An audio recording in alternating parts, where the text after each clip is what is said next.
unprecedented.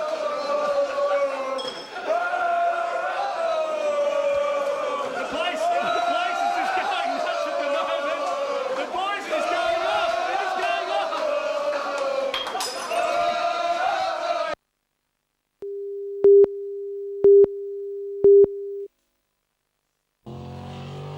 This sport is not for the faint-hearted. The jet sprinters burning 15 litres of fuel a minute at speeds of over 150 k's an hour, all in less than a metre of water. People often call the sport or liken it to rallying on water because it has a driver and a navigator. The current world champion is Kiwi veteran Peter Bryant, defending his title by a narrow margin going into this last round of the year. Yeah, and it's not going to be that easy. We didn't have a hell of a good run last weekend, so we're really going to have to make it count this weekend. And the man chasing the World Championship, a dentist from Washington State, who's only been in the game for 4 years. You're out there pulling 3 Gs and 0 to 80 miles an hour. I know that's an American saying, but 80 miles an hour in just under 3 seconds. So it is quite a rush.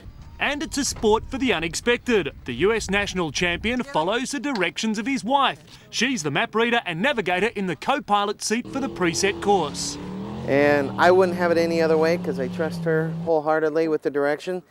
And she will not stand for anybody else being in the boat because they're having more fun than she is. Yeah.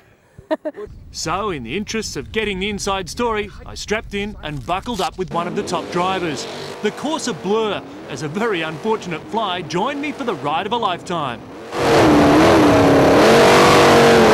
52 boats will compete this weekend with heats on Saturday and the finals on Sunday. Ian Cohen, 10 News. Enjoy sticking it up the Aussies too.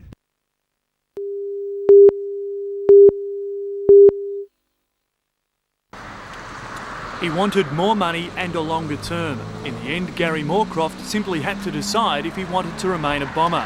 Safe in the knowledge his signature wasn't a terribly high priority. It's difficult, but North Melbourne were pretty keen. But then again, Essendon, told me that I had to wait for a couple of weeks, and to see Joey and all that get signed was great. But to be left out was probably a little bit disappointing. The explosive forward had the option of a long-term deal elsewhere, most likely Collingwood, but would have had to take his chances in the pre-season draft. Under the Bombers' massive salary cap strain, the 25-year-old had to tone down his demands. Gary's applying at Essendon for less money next year, and that's, I guess, a credit to him. But at the end of the day, he realised that his career was at Essendon. And while Moorcroft does fit under the salary cap for Essendon, the accounting process has been imaginative. Well, the deal in the end will be creative, so which is one of the reasons why Gary's keen to stay. While Moorcroft hasn't been training with the Bombers during the standoff, last season's Mark of the Year winner has his pre-season well underway.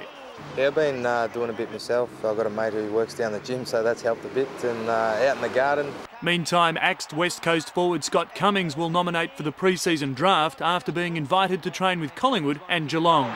Ian Cohen, 10 News.